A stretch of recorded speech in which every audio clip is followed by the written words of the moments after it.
समस्त वैष्णव जनों को मेरा बहुत बहुत जय श्री कृष्ण, जय सिया राम, जय श्रीमन नारायण।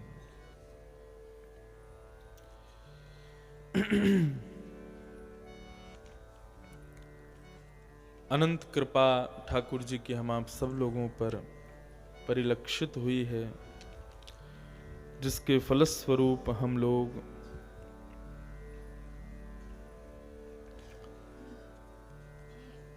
भागवत के वांग्मय विग्रह के सप्ताह प्रसंग के श्रवणार्थ यहाँ एकत्रित हुए हैं। ये हमारा परम सौभाग्य है। कल इस कथा का प्रारंभ हुआ और कल हम आप सब लोगों ने महात्म का श्रवण किया, जहां महात्म के श्रवण में ज्ञान, वैराग्य और भक्ति के कष्ट का निवारण भागवत की कथा को बताया गया, और वहीं दूसरी तरफ गोकर्ण जैसे भक्त ने श्रीमद् भागवत के मंगलमय प्रसंग से प्रेत योनि में पड़े हुए अपने भाई धुंधुकारी को मुक्त किया। कहने का अभिप्राय, हम अपने पितरों के निमित्त भागवत की कथाएं कराते हैं, कई लोग कराते हैं। इसके पीछे भावना ऐसी यदि हम रखते हैं कि हमारे पितृ मुक्त हो जाएं, हमारे पितृ जहां कहीं भी हैं वहां से भगवत धाम को प्रस्थान कर जाएं, ऐसी भावना नहीं। जब परस्पर प्रेम होता है तो वहां पर विश्वास यह होता है कि हां, हमारे पितृ मुक्त हो चुके हैं, हमें उनकी चिंता करने की आवश्यकता नहीं है। परंतु जब भागवत का प्रसंग प्रस्तुत होता है तो हमारे पितृ मुक्त हो जाएं, पितरों के निमित्त हम कथा करावें, उनकी मुक्ति के लिए कथा करावें, ये हमारा दायित्व नहीं होता। भाव को थोड़ा सा बदलिए। पितरों के निमित्त यदि कथा कराने की इच्छा मन में प्रकट हो रही है तो इसका मतलब ये नहीं कि पितृ मुक्त करने हैं हमको, वो कहीं पड़े हैं वहां से उनको मुक्त करना है इसलिए कथा करा रहे हैं, बल्कि ऐसा भाव रखना चाहिए, निश्चित ही हमारे पितृ मुक्त हो गए हैं इसलिए हमारे हृदय में कथा कराने की भावना प्रकट हो रही है। निश्चित ही हमारे पितृ वैकुंठ में हैं, इसीलिए हम पर ऐसी कृपा हो रही है कि हम कथा करवा पा रहे हैं। पितृ मुक्त नहीं होंगे तो कथा करवाने की इच्छा तो क्या करवाना तो क्या इच्छा ही प्रकट नहीं होगी। कथा करवाने की इच्छा भी यदि प्रकट हो रही है तो ये बात बिल्कुल उसी दिन निश्चित समझ लीजिए कि पितृ मुक्त हो चुके हैं।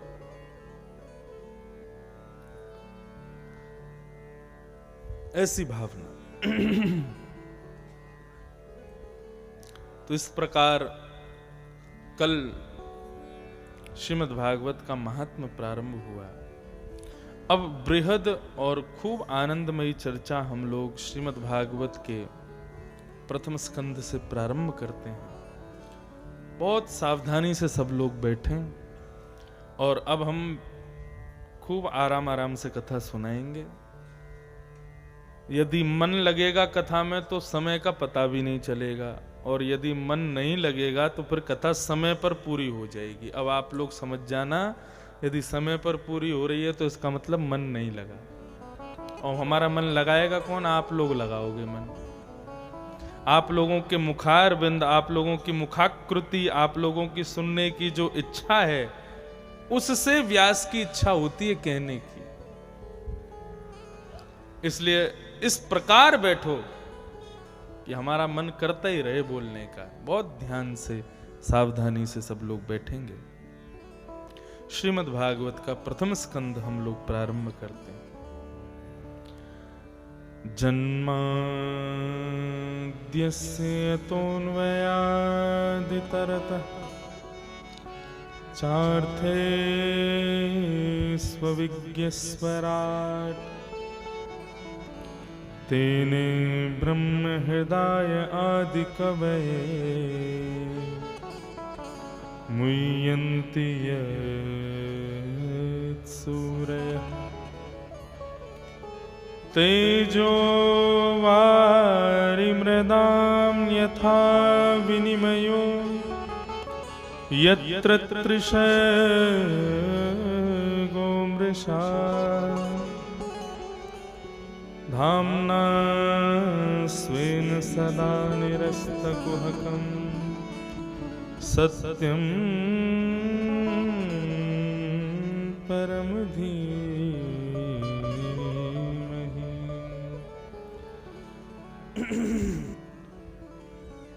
श्रीमद् भागवत का प्रथम श्लोक है। देखो, श्रीमद् भागवत ग्रंथ के प्रारंभ में किसी देव को वंदना नहीं की गई, भगवान को भी वंदन नहीं किया गया। मतलब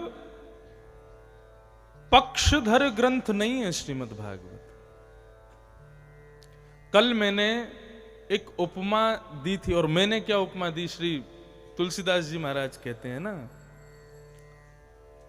सरिता की उपमा दी है श्रीमद् भागवत को। सरिता माने नदी,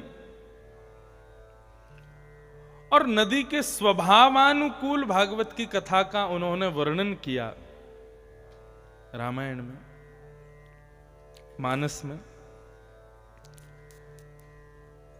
तो सरिता का एक और गुण होता है, नदी का एक और गुण होता है कि नदी सांप्रदायिक नहीं होती।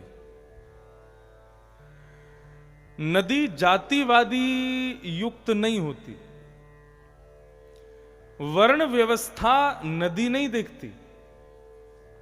यद्यपि कभी कभी ऐसा मंदिरों में हो जाता है। अब हम जगन्नाथ जी कथा करने जा रहे हैं। जगन्नाथ मंदिर में इतर हिंदू लोगों का प्रवेश वर्जित है। वहां पर यदि कोई चाहे विदेशी प्रवेश करना, जैसे आजकल हमारे वृंदावन में तो बहुत अमेरिका, रशिया, कनाडा, जाने कहां कहां के विदेशी लोग कृष्ण नाम संकीर्तन करते हैं, वृंदावन परिक्रमा लगाते हैं, ब्रजरज लगाते हैं, ब्रजवास करते हैं। बहुत बड़ी उपलब्धि है उनकी कि वे लोग इस जन्म में अपना सब सार्थक करके वृंदावन आए हैं। लेकिन फिर भी कई स्थानों पर नियम है, उनको प्रवेश नहीं है। जगन्नाथ जी में प्रवेश नहीं हो सकता। तो एक प्रकार से मंदिर में विराजमान ठाकुर जी का दर्शन का अधिकार भी किसी को है, किसी को नहीं है। लेकिन सरिता नदी में सबको प्रवेश मिलता है। मुस्लिम यदि सोचें कि गंगा हमारी मां नहीं है या गंगा से हमारा कोई उपयोग नहीं है, तो ये गलत है। ये संकीर्णता है उनकी बुद्धि की। गंगा कभी विचार नहीं करता कि मुझ में कोई संत स्नान कर रहा है या मुझ में कोई गली का अत्यंत मैल को अपने ऊपर धारण किया हुआ कोई सूकर आया है जल पीने के लिए। वो दोनों की प्यास बुझाती है। गंगा में स्नान करने वाला संत हो, गंगा में स्नान करने वाला कोई अत्यंत दीनहीन व्यक्ति हो, गंगा दोनों के मैल को साफ करती है। ये सरिता का गुण होता है, और वही गुण भागवत का है। कथा में आने की अनुमति सबके लिए है। ये द्वार सबके लिए खुले हैं, यहां सब आओ। क्यों? क्योंकि कथा का स्वरूप हमारे हृदय के अंधकार को दूर करना है। और अंधकार वो तभी दूर कर सकती है जब वो ये विचार ना करे कि सामने बैठा हिंदू है, सामने बैठा क्रिश्चियन है, कोई और जाति का है, किसी और वर्ण का है, विदेशी है। इस प्रकार की भावना कथा में नहीं है। वो सरिता है, सबको स्वीकार करती है। सब पधारो, सब आओ।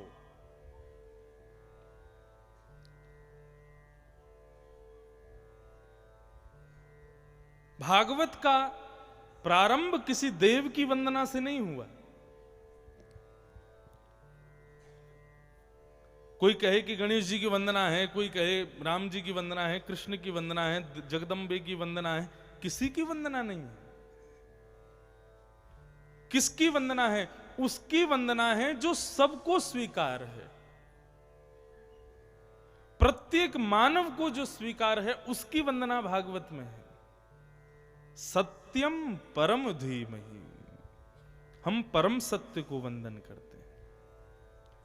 एक संत अपनी कथा में बता रहे थे कि जब श्रीमद् भागवत की रचना करने के लिए श्री वेदव्यास जी बैठे तो 33 करोड़ देवता आकाश में खड़े हो गए और सब मन में विचार करने लगे, वेदव्यास जी हमारा नाम लिखेंगे, हमारी वंदना करेंगे, हमारा गुणगान गाएंगे। वेदव्यास जी ने सोचा कि यदि मैंने किसी एक की वंदना की तो बाकी के सब नाराज हो जाएंगे, और यदि सबकी वंदना करूंगा तो इतने सारे देवता हैं, सबकी वंदना करते करते ग्रंथ तो वंदना में ही निकल जाएगा। बुद्धिमानी किसमें है? बोले कुछ ऐसी वंदना करूं जिससे सब प्रसन्न भी हो जाएं और बुरा भी किसी को ना लगे और सबकी वंदना भी हो जाए। तो श्री वेदव्यास जी महाराज कहते हैं, जन्माद्यस्य यतोन वयादि तरतः, जो जन्म मरण के चक्कर से इतर है, जो ना कभी जन्म लेता है ना जिसकी कभी मृत्यु होती है। चार्थे स्वविज्ञ स्वराट, जो अविज्ञ है, अनविज्ञ नहीं है, जिसे सब कुछ पता है। तेने ब्रह्म हृदय आदि कवये, आदि कवि एवं ब्रह्मा आदि सब देवता भी जिसके सामने नतमस्तक रहते हैं। ब्रह्मा को भी बनाने की सामर्थ्य जिसमें है। अब ध्यान से सुनना, वंदना किसकी हो रही है? अभी तक केवल गुण कहे जा रहे हैं। जो कभी जन्म नहीं लेता, जिसकी कभी मृत्यु नहीं होती, जो अनविज्ञ है, जो अविज्ञ है, अनविज्ञ नहीं है। ब्रह्मा आदि देवता भी जिसके सामने नतमस्तक रहते हैं। मुह्यन्ति यत् सूरयः, देवताओं को भी जो मोहित करके रखता है। तेजो वारी मृदाम यथा विनिमयो, पृथ्वी जल तेज वायु आकाश के अधीन जो नहीं है, पृथ्वी जल तेज वायु आकाश जिसके अधीन है। यत्र त्रिसर्गो मृषा, जो त्रिकालावादिक सत्य है, और अमृष,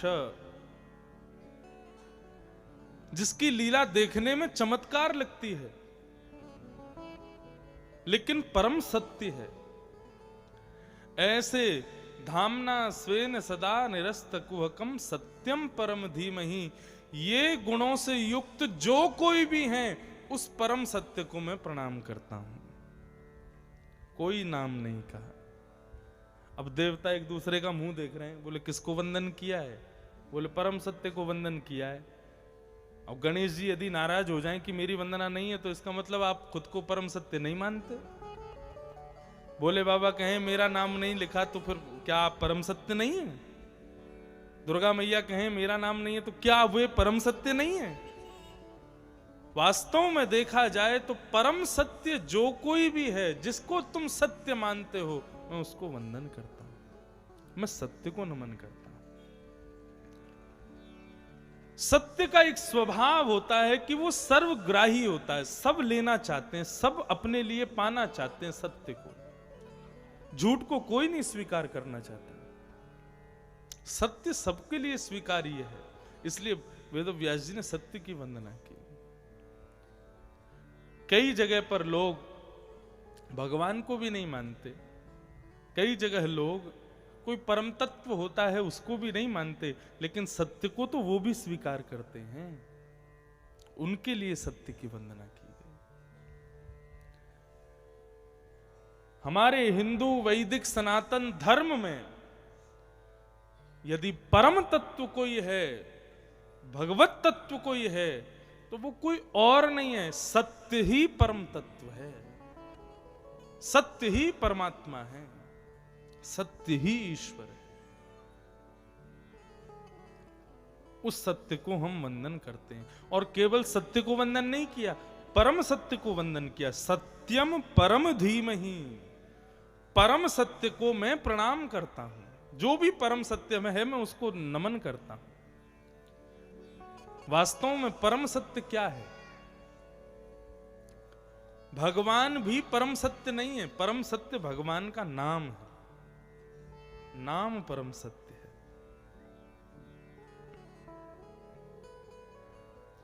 जो काम भगवान भी नहीं कर सकते वो भगवान का नाम कर देता है।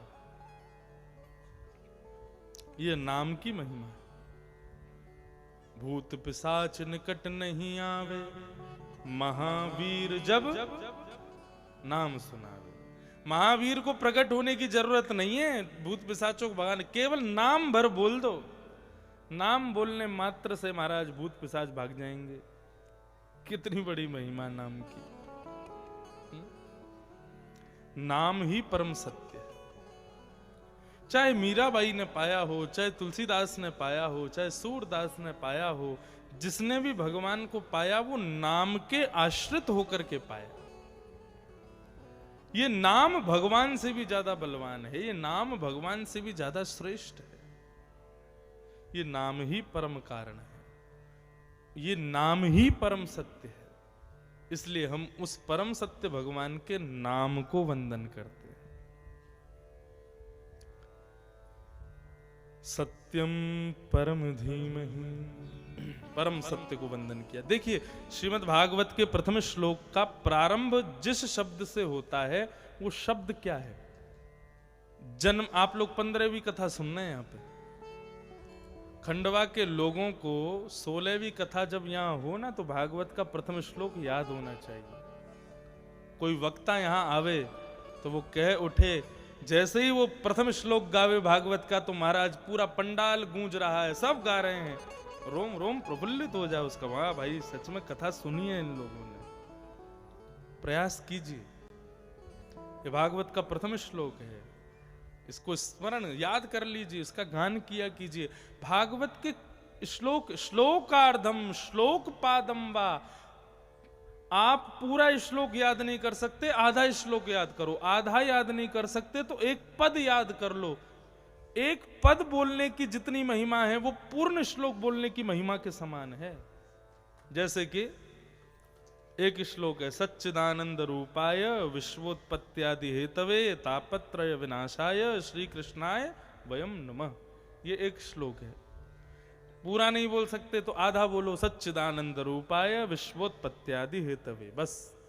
और यदि इतना भी नहीं बोल सकते तो सच्चिदानंद रूपाय, केवल इतना ही बोल दो, पूरे श्लोक बोलने के समान फलप्रदायी होता है। श्लोकार्धम श्लोक पादम वा। श्लोक याद होने चाहिए। ये श्लोक नहीं है, भगवान श्री कृष्ण के ही अंग प्रत्यंग हैं ये समस्त श्लोक। इनका गान जब किया जाता है, इनका वाचन जब किया जाता है, ठाकुर जी प्रसन्न हो जाते हैं। तो प्रथम श्लोक का प्रारंभ होता है जन्म शब्द से। जन्माद्यस्य यतोऽन्वयादितरतश्चार्थे सुविज्ञस्वराट्। जन्म शब्द से भागवत के प्रथम श्लोक का प्रारंभ। और श्रीमद् भागवत का 18वां हजार श्लोक कौन सा है? नाम संकीर्तनम यस्य सर्व पाप प्रणाशनो प्रणामो दुख समनः तम नमामि हरिम परम। अंतिम शब्द क्या है? परम। प्रथम शब्द जन्म और अंतिम शब्द परम। भागवत की संपूर्ण विषय इसी बात से प्रस्तुत हो जाता है, जो जन्म को परम तत्व तक पहुंचावे वही भागवत है। जो परम के चरणों में पहुंचावे वही भागवत है। जिसके जन्म को परम उदार बना दे, परम श्रेष्ठ बना दे, वही भागवत है। जन्म परम, परम की प्राप्ति ही जिसका लक्ष्य है वो भागवत है। ये भागवत का प्रथम श्लोक। भागवत के द्वितीय श्लोक में 3 बात बताई गई, 4 बात। विषय, अधिकारी, संबंध और प्रयोजन। सबसे पहला, भागवत का विषय क्या है? धर्म प्रोजित कैतवोत्र परमो निर्मत्सराणां सताम् वैद्यं वास्तवमत्र वस्तु शिवदं तापत्रयोन्मूलनम्। श्रीमद्भागवते महामुनिकृते किं वा परैरीश्वरः सद्यो हृदयवरुध्यते कृतभिः शुश्रूषुभिस्तत्क्षणा। भागवत का विषय क्या है? क्यों सुन रहे हैं हम लोग भागवत, और उसका मूल आधार क्या है? भागवत करती क्या है? हम लोगों ने 7 दिन कथा सुनी, तो इसके द्वारा हमारे भीतर बदलाव किस रूप में आएगा? भागवत का विषय क्या है? तो कहते हैं धर्म प्रोजित केतवोत्र परमो। जिसके श्रवण के बाद हमारे हृदय में परम धर्म प्रकट हो जाए, वही भागवत का विषय है। परम धर्म किसे कहते हैं? धर्म और परम धर्म दोनों में अंतर होता है।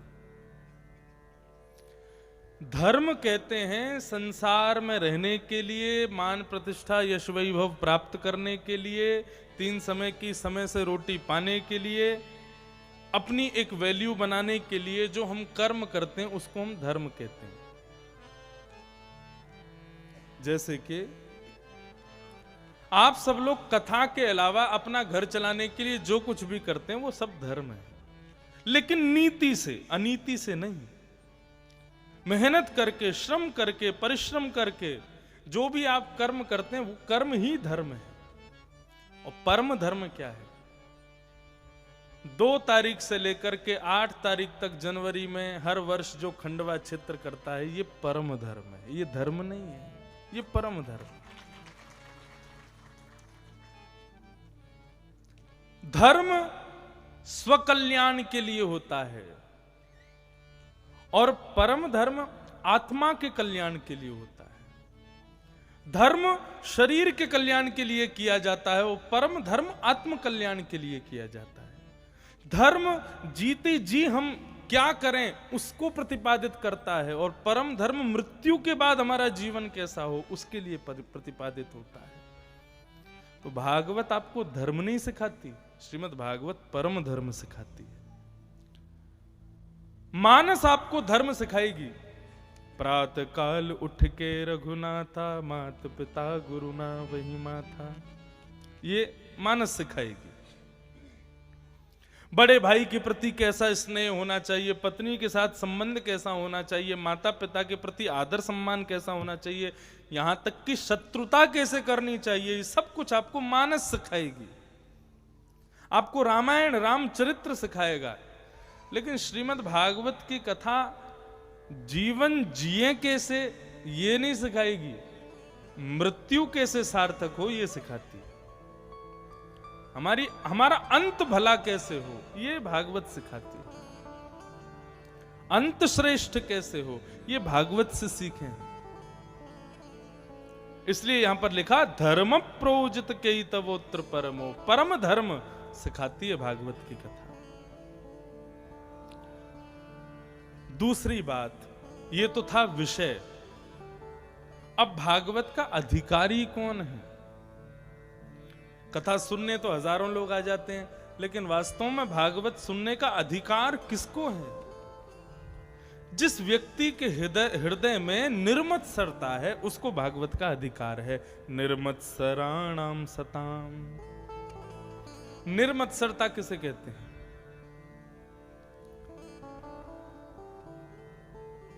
आजकल कोरोना से भी ज्यादा एक भयंकर बीमारी पूरे विश्व में फैली हुई है और उसको कहते हैं मत्सरता, मात्सर्य दोष। ये मात्सर्य दोष किसे कहते हैं? अपने दुख से दुखी नहीं है, दूसरे के सुख से दुखी, इसको कहते हैं मात्सर्य दोष।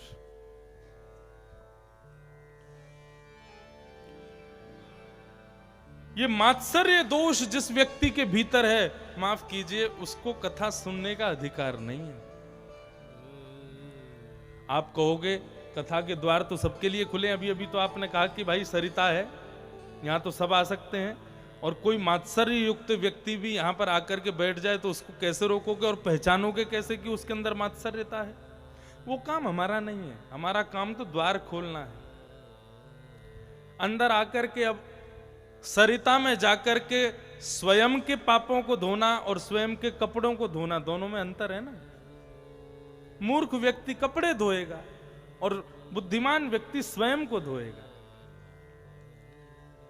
जिसके अंदर मात्सर्य दोष है वो कथा में आएगा भी ना, तो कथा सबको शब्द ब्रह्म, जब मैं बोलता हूं तो वक्ता के बोलते ही मुख से शब्द निकलते हैं। अब देखो कितना सुंदर स्वरूप है, ध्यान से सुनना।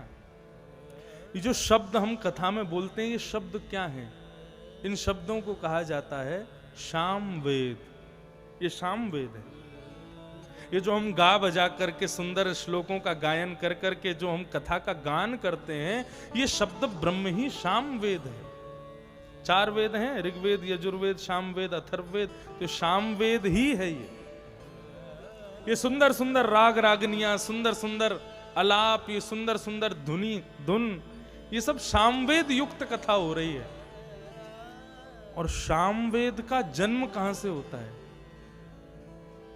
शंख चक्र गदा पद्मधारी नारायण जब गरुड़ पर विराजमान होते हैं, और वही गरुड़ जब इस अथाह आकाश में उड़ता है, अपने पंखों को उड़ा करके जब हवा में अपने पंखों को फैलाता है, तो पंखों की जब हवा से टकरार होती है तो जो शब्द प्रकट होता है वही सामवेद।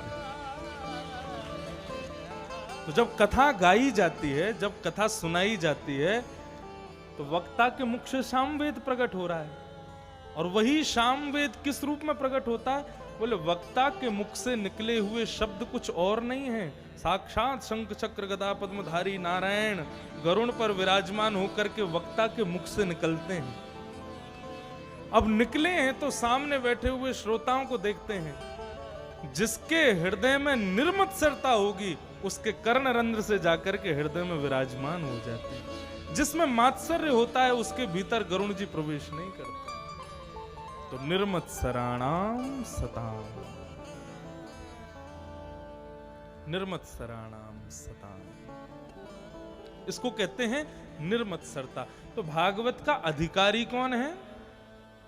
कौन है अधिकारी? निर्मत्सर। बंधुओं, आज से अपनी दृष्टि बदलो। आप सब जानते हैं कि आपको किसको देख करके ईर्ष्या होती है, किसकी उपलब्धियां देख करके आप मनी मन जलते हो। आज से देखो, दृष्टि बदलनी पड़ेगी। ये जो शिकारी है ना आपकी दृष्टि, इसको पुजारी बनाना पड़ेगा। और कैसे पुजारी बनाओ? जिसके प्रति आपके अंदर मात्सर्य दोष है, मन में ये बात बैठा लो कि मैं जिस ठाकुर की पूजा करता हूं, जिन हनुमान जी पर चोला चढ़ाता हूं, जिन महाकाल भगवान के ऊपर बिल्वपत्र चढ़ाता हूं, वो इसके अंदर ही विद्यमान है। ठाकुर जी को उसी में देखने लगो जिससे आप बैर करते हो। धीरे धीरे आपकी दृष्टि जो शिकारी है वो पुजारी बन जाएगी, और आपके भीतर से निर्मत्सर दोष चला जाएगा, मात्सर्य दोष नष्ट हो जाएगा।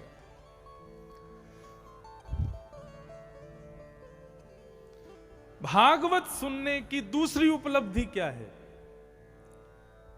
मेरे भीतर अब किसी में भी अवगुण का दर्शन मुझको नहीं होता, मुझे सब में गुण दिखाई देते हैं। महाराष्ट्र में, आपके बॉर्डर पे ही महाराष्ट्र है, महाराष्ट्र के एक संत हुए, उनका नाम था विनोबा भावे। उनसे एक बार किसी ने पूछा कि महाराज, वास्तविक सच्चा संत किसे कहते हैं, कम शब्दों में बताइए। तो विनोबा भावे कहते हैं, जो खुद में अवगुण देखे और सब में सद्गुण देखे वही संत है। जो सब में सद्गुण देखे और खुद में अवगुण देखे। राक्षस कौन है पता है? राक्षस किसे कहते हैं? जो सब में अवगुण देखे, भगवान में भी अवगुण देखे और खुद में सद्गुण देखे, वही राक्षस है, वही दैत्य है। आज का मानव खुद में सद्गुण देखता है। कथा में कोई अच्छी बात बताई जाती है तो अगल बगल वाले से कहते हैं, ये जो बात बता रहे हैं ना, मेरे संग तो ऐसा ही होता है, मेरा तो स्वभाव ही ऐसा है, मुझे तो अवगुण किसी में दिखता ही नहीं है। अपने गुणों के पीछे ज्यादा प्रसन्न मत रहो। बंधुओं देखो, निंदा करने में विष के समान है और निंदा सुनने में अमृत के समान है। सम्मान करने में अमृत के समान है और सुनने में विष के समान है। इसलिए कहते हैं निंदक नियरे राखिए, अपने निंदकों को पास रखो। क्यों? वो तुम्हारी निंदा करेंगे, सुनना अच्छा है तुम्हारे लिए। क्यों अच्छा है? जब व्यक्ति बहुत ज्यादा अपनी प्रशंसा सुनता है ना, तो प्रशंसा सुनने से पुण्य खत्म होते हैं। अगर कोई व्यक्ति यहां मंच पर खड़ा होकर के, वैसे तो हमारे तो पुण्य खत्म ही होते रहते हैं। क्यों? भागवत वक्ता की सब प्रशंसा ही करते रहते हैं। महाराज जी बहुत बढ़िया कथा कर रहे थे, महाराज जी ने यूं किया त्यों किया, सब पांव छूते हैं। तो पांव छूने से भी जिसके आपने पांव छुए हैं उसके पुण्य उसके पास चले जाते हैं जिसने पांव छुए। इसलिए मैं पांव नहीं छुपाता अपने। हम कोई ज्यादा पुण्य तो करते नहीं, थोड़े बहुत होंगे, उनको भी तुम ले जाओ तो हम पे क्या बचेगा। तो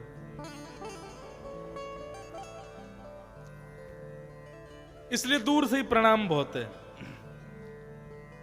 तो ज्यादा अपनी प्रशंसा सुनने से पुण्य नष्ट होते हैं। पुण्य का मतलब क्या है? आपने गंगा स्नान किया, तीर्थ यात्रा की, आदि आदि करके पुण्य कमाए। अब पुण्य भोगोगे कैसे? पुण्य भोगते कैसे हैं? यश, वैभव, प्रशंसा, ये सब पुण्य के फलस्वरूप ही तो हमको प्राप्त होते हैं। तो जब हम लोग अपनी प्रशंसा सुनते हैं तो उसका मतलब है कि हमारे पुण्य क्षीण हो रहे हैं। और जब हम लोग अपनी निंदा श्रवण करते हैं, कोई हमको गाली दे रहा है, कोई हमसे गलत सलत बोल रहा है, कोई उल्टा सीधा बोल रहा है, उसको सुनने से हमारे पाप नष्ट होते हैं। इसलिए जितना हो सके अपनी निंदा सुनो, निंदा सुनने के आदी बनो। अपनी कोई प्रशंसा करे उसमें ज्यादा रुचि मत रखो। लेकिन कैसे बचें? स्तोत्रम कश्य न तुष्यत तुष्टये, तुष्टये है ना, स्तुति से कौन प्रसन्न नहीं होता? सब खुश होते हैं। इसलिए सब अपनी स्तुति सुनना चाहते हैं। लेकिन स्तुति सुनने में ज्यादा अपने आप को फंसाओ मत। कई जगह कथा होती है तो लोग कथा में सेवा इसी प्रलोभन से करते हैं, मंच पे हमारा नाम भूल जाएगा। आप तो अनुभवी होंगे इस बात के। कथा से कोई मतलब नहीं है। बोले किस वजह से? बोले सतनाम जी सवेरे माइक पर नाम तो भी बोल देंगे हमारा। महाराज जी को माला पहनाने में ज्यादा रुचि नहीं है क्या? वो नाम बोलेंगे कि आप उठ के आओ माला पहनाओ। अपना नाम सुनने में कितनी रुचि होती है।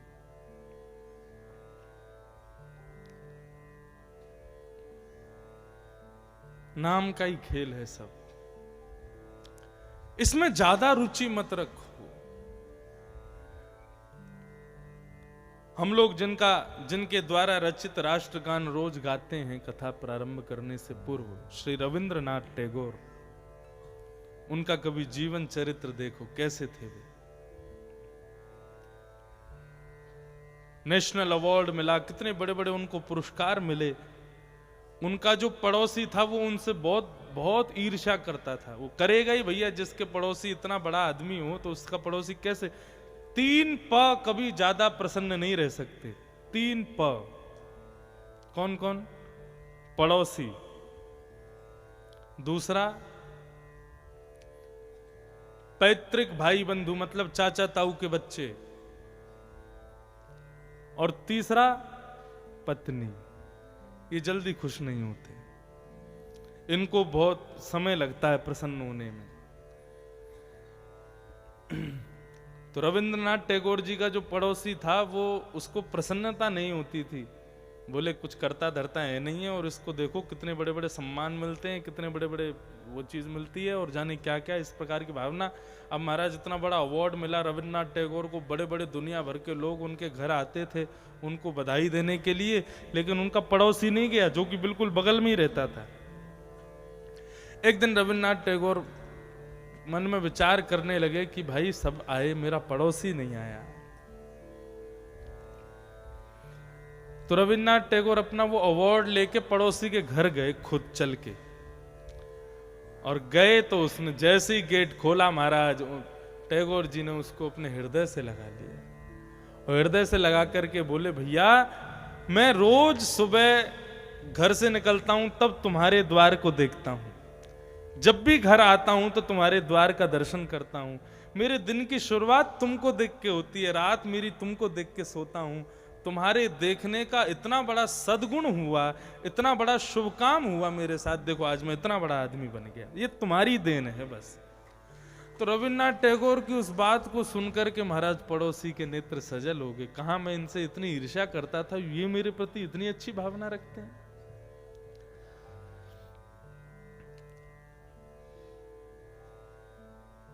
महान व्यक्तित्व कभी भी अपनी प्रशंसा सुनने में रुचि नहीं रखता।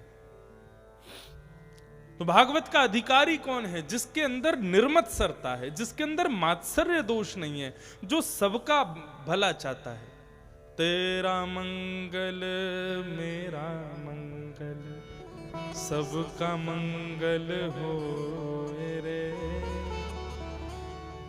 बहुत सुंदर ये गाया है किसी ने, मुझे याद नहीं है पूरा, बहुत अच्छा है। नदियों का मंगल होए रे, वृक्षों का मंगल होए रे, सूरज का मंगल होए रे, ये मंगल गीत है, सबका मंगल गाया। इसी प्रकार बंधु, हम हिंदू क्यों हैं पता है आपको? हिंसया दूयते हृदयम यस्य स हिंदू। हिंसा से जिसके हृदय में पीड़ा होती है उसको हिंदू कहते हैं। हिंसा से, निंदा से, लड़ाई से, झगड़ा से जिसके हृदय को ठेस पहुंचती है उसको हिंदू कहा जाता है। हमारे हिंदू होने का सबसे बड़ा लक्षण ही यही है कि हम किसी से बैर नहीं करते, हम सबको गले लगाते हैं, इसीलिए हम हिंदू हैं। उसको चरितार्थ करो। आज का वेस्टर्न कल्चर आ रहा है, ठीक है, स्वीकार करो, लेकिन उस वेस्टर्न कल्चर के चक्कर में अपने कल्चर को मत भूलिए। आप हम हिंदू क्यों हैं ये मत भूलिए। हमारा स्वभाव सदैव सबका मंगल रहा है। सर्वे भवन्तु सुखिनः सर्वे सन्तु निरामय सर्वे भद्राणि पश्यन्तु मां कश्चित् दुःख भाग् भवेत्। सदैव सबके मंगल की कामना जो करे उसको हिंदू कहते हैं।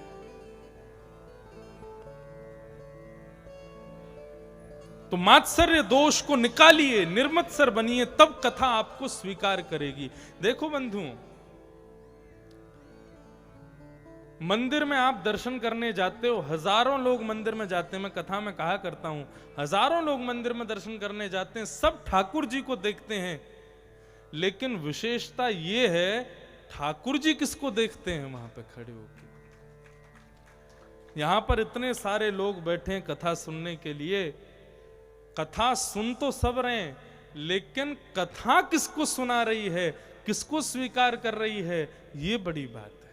और वो उसी को स्वीकार करती है जिसके हृदय में मात्सर्य दोष नहीं है। इसलिए निर्मत्सर बनो। वैद्यम वास्तवमत्र वस्तु शिवदम। श्रीमद् भागवत क्या कराती है? बोले कि हमारा श्री कृष्ण के साथ, बाल मुकुंद के साथ में हमारा नाता जोड़ती है। और कैसा नाता? बोले शिवदम, कल्याणकारी। तापत्रयोन्मूलनम, 3 प्रकार के तापों का जो उन्मूलन कर देती है, ऐसी भागवत की कथा। श्रीमद् भागवते महामुनि कृते किंबा परेश्वर सद्यो हृद्यवरुध्यते त्रिकृतभिः शुश्रूषुभिस्तत्क्षणा। जिस कथा को सुनने की इच्छा मात्र से हमारे हृदय में हरि समाचरेत, हरि हमारे हृदय में आकर के विराजमान हो जाते हैं, ऐसी भागवत की कथा को हम बारंबार प्रणाम करते हैं। आप लोग कथा सुनने के लिए पंडाल में आ गए, ये तो बहुत आगे की बात है। घर पे बैठे बैठे सोफा में बैठे बैठे केवल इच्छा मात्र हो जाए आज कथा सुनने जाऊंगा, केवल इच्छा प्रकट होने मात्र से हरिश्चित्तम समाचरित, ठाकुर जी हृदय में प्रकट हो जाते हैं। केवल इच्छा रखने मात्र का इतना बड़ा भाव। श्रीमद् भागवत के ये मंगलाचरण चल रहा है, हम लोग प्रणाम कर रहे हैं भागवत को। तृतीय श्लोक में क्या कहते हैं? निगम कल्प तरोर गलितम फलम सुख मुखादमृत द्रव संयुतम पिबत भागवतम रसमालयम मुहुर्हो रसिका भुवि भावुका।